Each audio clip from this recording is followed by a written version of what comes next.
സുഗമാദേവി സീരിയലിൻ്റെ പുതിയൊരു എപ്പിസോഡിൻ്റെ promo review വിശേഷങ്ങളിലേക്ക് എല്ലാവർക്കും സ്വാഗതം. അങ്ങനെ നമ്മളുടെ ദേവികയുടെയും നന്ദൻ്റെയും ജീവിതം തകർത്തിട്ട് നന്ദൻ്റെ ജീവിതത്തിലേക്ക് ഇടിച്ച് കയറാനുള്ള ഒരു പ്ലാനൊക്കെ ആയിട്ടാണ് നമ്മളുടെ ഇസബെല്ല വീണ്ടും നന്ദൻ്റെ വീട്ടിലോട്ട് വന്നിരിക്കുന്നത്. അങ്ങനെ നന്ദനെ ആശ്വസിപ്പിച്ച് കിടത്തുറക്കിയിട്ട് ഇസബെല്ല പോകാൻ നിൽക്കുമ്പോൾ ദേവികയാണെങ്കിൽ ആ ഒരു രംഗം കണ്ടിട്ട് ആകെ ഷോക്കായി നിൽക്കുന്നുണ്ട്. എന്നിട്ട് ഇസബെല്ല പോകാൻ പോയതും ദേവിക നന്ദുവിന് എന്താ പറ്റിയെന്ന് ചോദിക്കുമ്പം ദേവി ഒന്നും മിണ്ടാതിരി, എന്തായാലും ഇപ്പം നന്ദനൊന്ന് ഉറങ്ങിയുള്ളൂ, ഒച്ചയെടുത്ത് അവനെ ഉണർത്തണ്ടെന്ന് പറയുന്നു. ആ സമയത്ത് പെട്ടെന്ന് ഉറക്കം തെളിഞ്ഞ നന്ദനാണെങ്കിൽ ബെല്ല ബെല്ല എന്ന് പറഞ്ഞ് വിളിക്കുന്നുണ്ട്. ആ സമയത്ത് ദേവികയ്ക്കാണെങ്കിൽ അത് ആകെ വലിയൊരു ഷോക്കായി പോകുന്നുണ്ട്. നന്ദൻ ഉറക്കത്തിൽ പോലും ഇസബെല്ലയെ വിളിക്കണേ കേൾക്കുമ്പോൾ പിന്നീട് പെട്ടെന്ന് തന്നെ നന്ദൻ്റെ നോട്ടം ദേവികയിൽ എത്തുന്നുണ്ട്. ആ സമയത്ത് ദേവി ദേവി എന്നും പറഞ്ഞ് വിളിക്കുമ്പോൾ ദേവികയാണെങ്കിൽ ഈ നന്ദൻ്റെ അടുത്തേക്ക് ചെല്ലുന്നുണ്ട്. ആ സമയം ഇസബെല്ലയ്ക്കാണെങ്കിൽ അത് ഒട്ടും ഇഷ്ടമാവണില്ല. ഇസബെല്ല പറയുന്നുണ്ട്, വേണ്ട ദേവിക, ഞാൻ നന്ദനെ ഉറക്കിക്കോളാം, ഇപ്പോൾ ഒരുപാട് പാടുപെട്ടിട്ട് അവനൊന്ന് ഉറങ്ങി, ദേവിക അവനെ ശല്യം ചെയ്യണ്ടെന്ന് പറയുമ്പം ദേവികയ്ക്ക് നല്ല ദേഷ്യം വന്നിട്ട് ദേവിക പറയുന്നുണ്ട്, ഇസബെല്ല ഇതിൽ കൂടുതൽ ഇടപെടണ്ട, എൻ്റെ ഭർത്താവിൻ്റെ കാര്യം നോക്കാൻ എനിക്കറിയാം, എന്തായാലും ഇസബെല്ല ഈ റൂമിലോട്ട് വന്നത് തന്നെ വലിയൊരു തെറ്റാണ്. ആ സമയത്ത് ഇസബെല്ല പറയുന്നുണ്ട്, ഞാനല്ലേ ഇപ്പോൾ നന്ദനെ വിളിച്ചു കൊണ്ടുവന്നത്, അതുകൊണ്ട് തന്നെ ഞാൻ അവനെ റൂമിൽ കൊണ്ടുവന്ന് ആക്കാൻ വന്നതാണ്. റൂമിലാക്കിയിട്ട് ഞാൻ പോകാൻ തുടങ്ങിയപ്പോൾ അവനെന്നെ വിട്ടില്ല, അതുകൊണ്ടാണ് ഞാനിവിടെ നിന്ന് അവനക്കൊരു സമാധാനം ആയിക്കോട്ടെ എന്ന് കരുതി. എന്തായാലും നീ അവനെ ഇപ്പോൾ മൈൻഡ് ചെയ്യാത്തത് കൊണ്ടല്ലേ അവൻ ഇത്രയും വലിയ വിഷമമായിട്ട് കുടിക്കാനൊക്കെ പോയെന്ന്. അത് കേട്ടതും ദേവിക പറയുന്നുണ്ട്, ഇതുപോലെ പവിത്രമായ ഒരു കുടുംബജീവിതത്തിലേക്ക് ഇടിച്ചു കയറാൻ നിന്നെപ്പോലെ മനസ്സ് മരവിച്ചവളൊന്നും അല്ല ഞാൻ, എന്തായാലും നിന്നെ സമ്മതിക്കണം, എൻ്റെ ബെഡ്റൂം വരെ നീ കയറി വന്നല്ലോ എന്നൊക്കെ പറഞ്ഞിങ്ങനെ പറയുമ്പം ഇസബെല്ലയാണെങ്കിൽ എന്തായാലും അടുത്ത നാടകം കളിക്കാൻ ഇങ്ങനെ മനസ്സിൽ പ്ലാൻ ചെയ്യുന്നുണ്ട്. ആ സമയത്ത് നന്ദനാണെങ്കിൽ ദേവികയോട്, ദേവി വേണ്ട, ഇസബെല്ല നമ്മളെ സഹായിക്കാൻ വന്നതാന്നൊക്കെ പറയുന്നുണ്ടെങ്കിലും ദേവിക പറയുന്നുണ്ട്, ഇതാണോ സഹായം, മറ്റൊരാളുടെ ബെഡ്റൂമിൽ കയറി അയാളുടെ ഭർത്താവിനെ സംരക്ഷിക്കുന്നതാണോ ഇങ്ങനെ സഹായത്തിൽ പറഞ്ഞത്, ഞാനിതൊരു സഹായമായിട്ടൊന്നും കാണുന്നില്ല, ഇത് ഇത്തിരി അധികം ആവുന്നുണ്ട്, എന്തായാലും ഇസബെല്ല ഇപ്പോൾ റൂമിൽ നിന്ന് പോകാൻ നോക്കുന്നു. അങ്ങനെ ഇസബെല്ലയാണെങ്കിൽ വരുന്ന വഴിക്ക് മനസ്സിൽ വിചാരിക്കുന്നുണ്ട്, ഇതിനുള്ള പണി ഞാൻ നിനക്ക് തന്നിരിക്കൂടി, എന്തായാലും നന്ദനെ ഞാൻ ആഗ്രഹിച്ചിട്ടുണ്ടെങ്കിൽ നന്ദൻ എൻ്റെ കൂടെ തന്നെ ജീവിക്കും, നിന്നെ ഇനി നന്ദൻ്റെ ജീവിതത്തിൽ അധികം കാലമൊന്നും ഞാൻ നിർത്തൂല, എത്രയും പെട്ടെന്ന് നിന്നെയും നന്ദനെയും വേർപിരിക്കാനാണ് ഞാനിപ്പോൾ ഇങ്ങോട്ട് വന്നേക്കണേന്ന്. അതേസമയം നമ്മളുടെ പ്രഭാവതി ആണെങ്കിൽ താഴെ ഇങ്ങനെ നിൽക്കുന്നുണ്ട്. ദേവിക മേളിലോട്ട് കയറി പോയിട്ട് ഇസബെല്ലേനെ താഴോട്ട് കാണാത്തതുകൊണ്ട് തന്നെ ഇതെന്തായിരിക്കുമോ ഇസബെല്ല മോള് വരാത്തതെന്നൊക്കെ ഇങ്ങനെ ആലോചിച്ച് നിൽക്കുമ്പോൾ ഇസബെല്ല താഴോട്ട് വരുന്നുണ്ട്. ഈ സമയം ഇസബെല്ലയാണെങ്കിൽ നമ്മളുടെ പ്രഭാവതി അവിടെ നിൽക്കുന്നത് കാണുന്നുണ്ട്. അപ്പോൾ പ്രഭാവതിനെ കാണിക്കാൻ വേണ്ടിയിട്ട് ഇസബെല്ലയാണെങ്കിൽ ഭയങ്കര സങ്കടം അഭിനയിച്ചും കണ്ണീര് ഒലിപ്പിച്ചൊക്കെയാണ് കേട്ടോ വന്നത്. ഈ പ്രഭാവതി ആണെങ്കിൽ ഇസബെല്ലയുടെ ഈ വരവ് കാണുമ്പോൾ തന്നെ എന്തോ ഒരു പന്തികേടുണ്ടല്ലോ എന്നിങ്ങനെ മനസ്സിൽ വിചാരിക്കുന്നുണ്ട്. എന്നിട്ട് അടുത്തേക്ക് വന്നിട്ട്, എന്ത് പറ്റി മോളെ, എന്തിനാ കരഞ്ഞു വിഷമിച്ച് വന്നേന്ന് ചോദിക്കുമ്പം ഇസബെല്ലയാണെങ്കിൽ ഒന്നുമില്ല ആൻറ്റി എന്ന് പറയുന്നു. ആ സമയത്ത് പ്രഭാവതി പറയുന്നുണ്ട്, ഇല്ല ഒന്നുമില്ലാതെ ഇസബെല്ല കരയില്ല എന്ന് എനിക്കറിയാം, എന്താണെങ്കിലും മോൾ ആൻറ്റിയോട് പറയാമെന്ന്. ആ സമയത്ത് ഈ ഇസബെല്ല തന്ത്രപരമായിട്ട് പ്രഭാവതിയോട് പറയുന്നുണ്ട്, ആൻറ്റീനെ ഇതും പറഞ്ഞ് ദേവികയെ വഴുക്ക് പറയാനൊന്നും നിൽക്കണ്ട, ദേവിക എന്നോടും നന്ദനോടും വളരെ മോശമായി തന്നെ പെരുമാറിയത്, എന്തായാലും ദേവികയുടെ ഈ പെരുമാറ്റം കൊണ്ട് നന്ദൻ കുറച്ച് ദിവസമായിട്ട് ഭയങ്കര വിഷമത്തിലാണ്, അതുമാത്രമല്ല ദേവിക ഇപ്പോൾ MLA ആണല്ലോ, അതുകൊണ്ട് തന്നെ അവളുടെ അധികാരം വെച്ചാൽ അവളിപ്പോൾ നന്ദനോട് പെരുമാറുന്നത്, നന്ദനാണെങ്കിൽ MLAയുടെ ആശ്രിതനായിട്ട് നിൽക്കും പോലെ അവൾക്ക് തോന്നണേന്നൊക്കെ പറയുമ്പം പ്രഭാവതി പറയുന്നുണ്ട്, ഇല്ല മോളെ, അങ്ങനെയൊന്നും അല്ല, അത് മോൾക്കൊക്കെ വെറുതെ തോന്നണേന്ന് പറയുമ്പം, ഇല്ല ആൻറ്റി, എനിക്ക് തോന്നിയതൊന്നുമല്ല, എനിക്ക് നേരിട്ട് ബോധ്യപ്പെട്ടതാണ്, എത്ര മോശമായിട്ടാണ് ദേവിക നന്ദനോട് പെരുമാറുന്നത്, പിന്നെ എന്നോട് പെരുമാറുന്നതിന് എനിക്ക് പരാതിയൊന്നുമില്ല, നന്ദനോടെങ്കിലും അവൾ കുറച്ച് സ്നേഹത്തിൽ പെരുമാറിയാൽ മതിയായിരുന്നു. ആ സമയത്ത് പ്രഭാവതി പറയുന്നുണ്ട്, ഇല്ല മോൾ ഇത്രയും നേരവും ഭയങ്കര വിഷമത്തിലായിരുന്നല്ലോ, നന്ദനെ കണ്ടില്ല എന്നും പറഞ്ഞെന്ന് പറയുമ്പോൾ ഈ ഇസബെല്ല വീണ്ടും പ്രഭാവതിയുടെ മനസ്സിലേക്ക് വിഷം കുത്തിവെക്കാനായിട്ട് പറയുന്നുണ്ട്.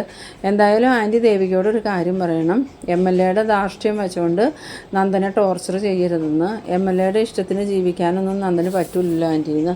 ആ സമയത്ത് പ്രഭാവതിക്കാണെങ്കിൽ ഇങ്ങനെ ആകെ കൺഫ്യൂഷൻ ആവുന്നുണ്ട്, ഈ കുട്ടി എന്തൊക്കെയായി പറയണത്, ദേവിക മോൾ ഒരിക്കലും അങ്ങനെ നന്ദനോട് പെരുമാറില്ല, ദേവികയുടെ ലോകം തന്നെ നന്ദന, പിന്നെ എന്താ ഈ കുട്ടി ഇങ്ങനെയൊക്കെ പറയണമെന്ന് മനസ്സിൽ ചിന്തിക്കുന്നുണ്ടെങ്കിലും ഇസബെല്ലയോട് തിരിച്ചൊന്നും പറയണില്ല. അങ്ങനെ പ്രഭാവതി മിണ്ടാതെ നിൽക്കുന്ന കാണുമ്പം ഇസബെല്ല വീണ്ടും മനസ്സിൽ വിചാരിക്കുന്നുണ്ട്, ആൻറ്റീനെ കുറച്ചും കൂടി ഒന്ന് പേടിപ്പിക്കാം, എന്നാൽ ഞാൻ ഉദ്ദേശിച്ചതുപോലെ കാര്യങ്ങൾ നടക്കുള്ളൂ എന്ന്. അങ്ങനെ ഇസബല്ല പറയുന്നുണ്ട്, ആൻറ്റി ഒന്നുകൊണ്ടും പേടിക്കണ്ട, എപ്പോഴും ഞാൻ ആൻറ്റിയുടെ നന്ദൻ്റെയും കൂടെ ഉണ്ടാവും.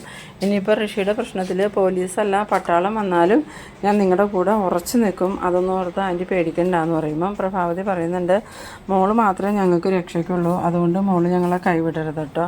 എന്തായാലും ഞാനിപ്പോൾ പോവും ആൻറ്റി എന്നും പറഞ്ഞുകൊണ്ട് ഇസബല്ല പ്രഭാവതിയോട് യാത്ര പറഞ്ഞ് പുറത്തേക്ക് ഇറങ്ങുന്ന സമയത്ത് അവിടെ സിദ്ധാർത്ഥനെ കാണുന്നുണ്ട്. പിന്നീട് കാണിക്കുന്നത് ദേവികേനെയും നന്ദനെയാണ്. ദേവികയാണെങ്കിൽ നന്ദനോട് ചോദിക്കുന്നുണ്ട്, നന്ദു എന്തിനാ ഇപ്പോൾ കുടിച്ചതെന്ന് ചോദിക്കുമ്പം അത് ദേവി അതങ്ങനെ പറ്റിപ്പോയി, ഇനി ഞാൻ ഒരിക്കലും ഇങ്ങനെ കുടിക്കില്ല എന്ന് പറയുമ്പം ദേവിക ചോദിക്കുന്നുണ്ട്, ഇപ്പം നന്ദുവിൻ്റെ സ്വഭാവം ഒരുപാട് മാറിയിട്ടുണ്ട്, പണ്ടത്തെ നന്ദു ഒന്നുമല്ല. കെവിൻ നമ്മുടെ ജീവിതത്തിലേക്ക് വന്നതോടുകൂടിയാണ് നന്ദുവിൻ്റെ സ്വഭാവമൊക്കെ മാറിയത്. ആ സമയത്ത് നന്ദു പറയുന്നുണ്ട്, ഇല്ല കെവിൻ കാരണമൊന്നുമല്ല, എനിക്ക് മനസ്സിനെന്തോ ഒരു വിഷമം തോന്നിയതുകൊണ്ടാണ് ഞാൻ കുടിച്ചത്, ഇനി ഞാൻ കുടിക്കില്ല എന്ന് പറഞ്ഞില്ലേ ദേവി, ഇനി നീ എന്നെ ഇങ്ങനെ വഴുക്ക് പറയില്ലേ എന്ന് പറയുമ്പോൾ ദേവിക പറയുന്നുണ്ട്, എന്തിനാ നന്ദു ഇസബല്ലയുടെ കൂടെ നടക്കണേന്ന് ചോദിക്കുമ്പോൾ അത് ഇസബല്ല എന്നെ ഇവിടെ കൊണ്ടു വിടാൻ വന്നതല്ലേ, നന്ദു എന്നാലും ഇത്രയധികം കുടിച്ചെന്തിനാ, നന്ദു റോട്ടിൽ ബോധമില്ലാതെ കിടക്കാമെന്ന് പറഞ്ഞിട്ട് ഞാനും അച്ഛനും നന്ദുവിനെ അന്വേഷിച്ച് വന്നപ്പം നന്ദുവിനെ ഇസബല്ല ഇങ്ങോട്ട് കൊണ്ടുവന്നു എന്ന് പറഞ്ഞു.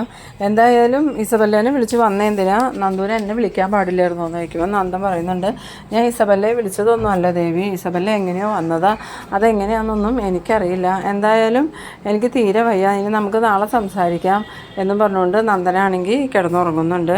പിന്നീട് കാണിക്കുന്നത് നമ്മളുടെ സിദ്ധാർത്ഥൻ ഈ ഇസബല്ലയോട് വന്ന് ചോദിക്കുന്നുണ്ട്, ശരിക്കും നന്ദന എന്താ സംഭവിച്ചത്, കുറച്ച് ദിവസമായിട്ട് നന്ദൻ്റെ സ്വഭാവത്തിലൊക്കെ വലിയ മാറ്റം കാണുന്നുണ്ട്, നന്ദന ഇങ്ങനെ കുടിച്ച് ലക്കില്ലാണ്ടായെന്ന് ചോദിക്കുമ്പം ഇസബല്ല പറയുന്നുണ്ട്, അത് നന്ദന എന്തൊക്കെയോ ബുദ്ധിമുട്ടുണ്ടെങ്കിൽ എന്തായാലും ദേവിക MLA ആയതോടുകൂടി നന്ദന് എന്തോ ഒരു വിഷമമുണ്ട്, അതുകൊണ്ടാണ് നന്ദനിപ്പോൾ ഇങ്ങനെ കുടിച്ചുകൊണ്ട് നടക്കണേ, ദേവിക നന്ദനെ ഒരുപാട് നിയന്ത്രിക്കുന്നുണ്ടോയെന്ന് എനിക്ക് സംശയമുണ്ടെന്ന്. ആ സമയത്ത് സിദ്ധാർത്ഥൻ പറയുന്നുണ്ട്, മോൾ എന്തൊക്കെയായി പറയണേ, ദേവി അങ്ങനെയൊന്നും ചെയ്യുന്ന ഒരു പെൺകുട്ടിയല്ല, അവൾക്ക് നന്ദനെന്ന് പറഞ്ഞാൽ ജീവന, പിന്നെ അവൾ MLA ആയാലും ഇല്ലെങ്കിലും അവളുടെ സ്വഭാവത്തിനൊന്നും ഒരു മാറ്റവും സംഭവിച്ചിട്ടില്ല എന്ന് പറയുമ്പം ഇസബല്ല പറയുന്നുണ്ട്, അത് അങ്കിളിന് തോന്നണേ, പഴയ ദേവികയല്ല ഇപ്പോൾ, MLA ആയതിനു ശേഷം അവളുടെ സ്വഭാവത്തിൽ ഒരുപാട് മാറ്റമുണ്ട്, ആ ഒരു സമ്മർദ്ദം താങ്ങാൻ പറ്റാണ്ട് ഈ നന്ദനാണെങ്കിൽ കുടിച്ചിങ്ങനെ ബോധമില്ലാണ്ട് നടക്കണേന്ന്.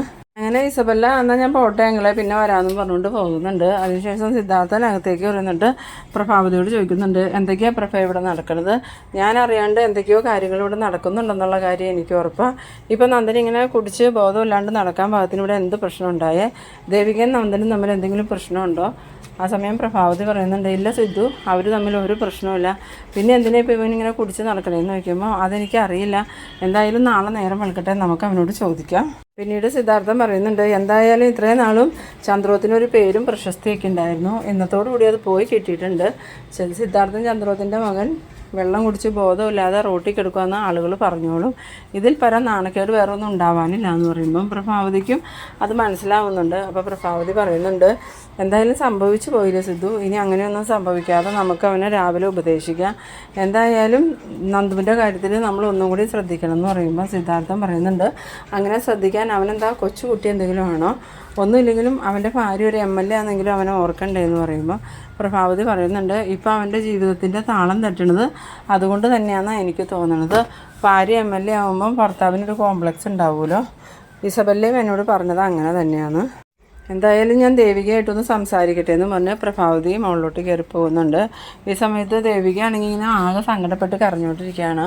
അന്നേരം പ്രഭാവതി എന്നിട്ട് മോളെ ഇങ്ങോട്ടൊന്ന് വന്നേന്ന് പറയുന്നു. അന്നേരം എന്താ അമ്മയെന്നും ചോദിച്ച് ദേവിക റൂമിൽ നിന്ന് ഇറങ്ങി വന്നതും, മോള് ആവശ്യമില്ലാതെ നന്ദനെ സമ്മർദ്ദത്തിലാക്കരുത്, മോളുടെ സമ്മർദ്ദം കൂടുതലായതുകൊണ്ടാണ് നന്ദന ഇപ്പോൾ ഇങ്ങനെ കുടിച്ച് നടക്കണ കാര്യം, മോളെ MLA ഒക്കെ ആയിരിക്കും എന്ന് വിചാരിച്ച് നന്ദനും ഒരാണല്ലേ, ഒരുപാട് ഭരിക്കാൻ ചെന്നാലൊന്നും അവനത് ഇഷ്ടപ്പെടില്ല എന്ന് പറയുമ്പം ദേവിക പറയുന്നുണ്ട്, അമ്മ എന്തൊക്കെയാണ് ഈ പറയണത്, ഞാൻ ഒരിക്കലും നന്ദുവിനെ ഭരിക്കാൻ ചെന്നിട്ടില്ല, അത് അമ്മയ്ക്കും അറിയാവുന്നതല്ലേ, ഇപ്പോൾ തന്നെ ഞാൻ അനുഭവിക്കുന്ന സമ്മർദ്ദം എന്തോരമാണെന്ന് അമ്മയ്ക്ക് അറിയില്ലേ, അമ്മയുടെയും നന്ദുവിൻ്റെ നിർബന്ധത്തിനല്ലേ ഞാൻ ആ പ്ലാനിന് അനുമതി കൊടുത്തത്, എന്നിട്ട് അമ്മ വീണ്ടും എന്നെ കുറ്റപ്പെടുത്തുവാണെന്ന്.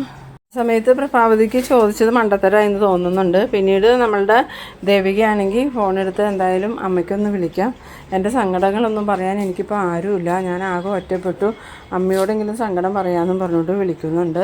നമ്മളുടെ രാധിക ഫോണെടുത്തതും, എന്താ ദേവിക ഈ നേരത്ത് വിളിച്ചേ, മോളെ അവിടെ എന്തെങ്കിലും പ്രശ്നമുണ്ടോ എന്ന് ചോദിക്കുമ്പോൾ ദേവിക ആകെ കരഞ്ഞുകൊണ്ട് പറയുന്നുണ്ട്, ആകെ പ്രശ്നം അമ്മേ, ഞാനിപ്പോൾ MLA ആവേണ്ട ഒരു കാര്യം ഉണ്ടായിരുന്നില്ല എന്നാണ് തോന്നണേ, ഇങ്ങനെ പോയാൽ ഞാൻ MLA സ്ഥാനം രാജിവെക്കും അമ്മേന്ന്. അത് കേട്ടതും രാധിക ചോദിക്കുന്നുണ്ട്, എന്ത് പറ്റി മോളെ, മോൾക്ക് എന്താ പറ്റിയ മോളെ, എന്തിനാ കരയണേ, എന്ത് പ്രശ്നം ഉണ്ടെങ്കിലും നമുക്ക് പരിഹരിക്കാം, മോൾ സമാധാനമായിട്ടിരിക്കുന്നു പറയുമ്പം എനിക്കങ്ങനെ സമാധാനമായിട്ടിരിക്കാനൊന്നും പറ്റില്ല അമ്മേ. എല്ലാവരിൽ നിന്നും ഞാനിപ്പോൾ വല്ലാണ്ട് ഒറ്റപ്പെട്ടു പോയി. എന്നെ ഒരുപാട് വിശ്വസിച്ച ആളാണ് അച്ഛനും ഗിരീഷേട്ടനും. പക്ഷെ അവരുടെ ആ വിശ്വാസത്തെ ഞാൻ തകർത്ത് കളഞ്ഞു. ആ സമയത്ത് രാധിക പറയുന്നുണ്ട്, ഞാനത് ചോദിക്കാനിരിക്കുമായിരുന്നു, നീ എന്തിനാ ആ പ്ലാന്റിന് അനുമതി കൊടുത്തത്? സിദ്ധാർത്ഥൻ സാറും ഗിരീഷിനൊക്കെ എത്ര ശക്തമായിട്ട് അതിനെ എതിർക്കണതാ, എന്നിട്ടും നീ ആരോട് ചോദിച്ചിട്ടാ മോളെ ആ ഒരു പ്ലാന്റിന് അനുമതി കൊടുത്തേന്ന്. ആ സമയത്ത് ദേവിക പറയുന്നുണ്ട്, എനിക്ക് പറ്റിപ്പോയി അമ്മ, അങ്ങനെ ഒരിക്കലും ഞാൻ ചെയ്യാൻ പാടില്ലായിരുന്നു. അതോടുകൂടി അച്ഛൻ എൻ്റെ ശത്രുവായി മാറി. ഇപ്പം ഞാൻ ശരിക്കും ഇവിടെ ഒറ്റപ്പെട്ടു പോയി അമ്മയെന്നും പറഞ്ഞുകൊണ്ട് ദേവിക കരയുന്നുണ്ട്. ആ കരച്ചിൽ കേൾക്കുമ്പം നമ്മളുടെ രാധികയ്ക്കാണെങ്കിൽ ഭയങ്കര സങ്കടമായിട്ട്, മോളെ നീ ഇങ്ങനെ കരയല്ലേ എന്നും പറഞ്ഞ് സമാധാനിപ്പിക്കുന്ന ആ ഒരു സീനിലാണ് എപ്പിസോഡ് അവസാനിക്കുന്നത്. അപ്പോൾ നിങ്ങൾ എൻ്റെ വീഡിയോ ആദ്യമായി കാണുന്നവരാണെങ്കിൽ ചാനലൊന്ന് സബ്സ്ക്രൈബ് ചെയ്യാനും ഇഷ്ടമായാൽ ലൈക്ക് ചെയ്യാനും ഷെയർ ചെയ്യാനും മറക്കരുത്. അപ്പോൾ ഇതുപോലെ ഇൻട്രസ്റ്റിംഗ് ആയിട്ടുള്ള അടുത്തൊരു എപ്പിസോഡുമായി നമുക്ക് വീണ്ടും കാണാം. അതുവരേക്കും ബൈ ബൈ.